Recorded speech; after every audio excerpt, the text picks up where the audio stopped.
Hello friends, welcome to খেল দুনিয়া। Bharat versus কাতার ম্যাচে ভারত কিন্তু হাফ টাইমে 1-0 গোলের ব্যবধানে এগিয়ে গেল। কাতারের বিপক্ষে ভারতের একমাত্র গোলটি করেছেন ছাংতে।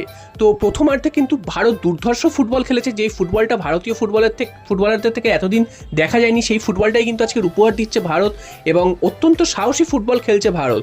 যদিও ভারতও কিন্তু গোল খেতে পারতো, সেরকমও কিন্তু সম্ভাবনা তৈরি হয়েছিল এবং কাতার দলটি সেই দলটিও যে খুব একটা শক্তিশালী সেটা কিন্তু একদমই নয়, কারণ কাতার যেহেতু আগেই উঠে গেছে নেক্সট রাউন্ডে, তার জন্য কিন্তু কাতারের অনেক প্লেয়ারকেই রেস্ট দিয়েছিল এই ম্যাচে।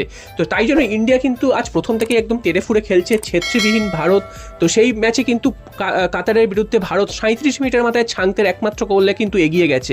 এছাড়াও ভারত কিন্তু আরও বেশ কয়েকটা সুযোগ পেয়েছিল গোল করার, তবে সেগুলো থেকে গোল আসেনি। তবে ভারত যেরকম ফুটবল খেলছে তাতে কিন্তু ইতিহাস সৃষ্টি হতেই পারে। তো দেখা যাক সেকেন্ড হাফে ভারত আরও গোলের ব্যবধান বাড়াতে পারে নাকি ভারতকে গোল হজম করতে হয়, সেটাই কিন্তু দেখার। তবে আমরা আশা করছি ভারত যে ফুটবলটা খেলছে তাতে কিন্তু ভারত সেকেন্ড হাফে কিন্তু আরও গোল পাবে এবং ইতিহাস সৃষ্টি করে তৃতীয় রাউন্ডে যাবে প্রথমবারের জন্য এবং এশিয়ান কাপেও কিন্তু যোগ্যতা অর্জনের সুযোগ করে নেবে। তো দেখা যাক সেকেন্ড হাফে কি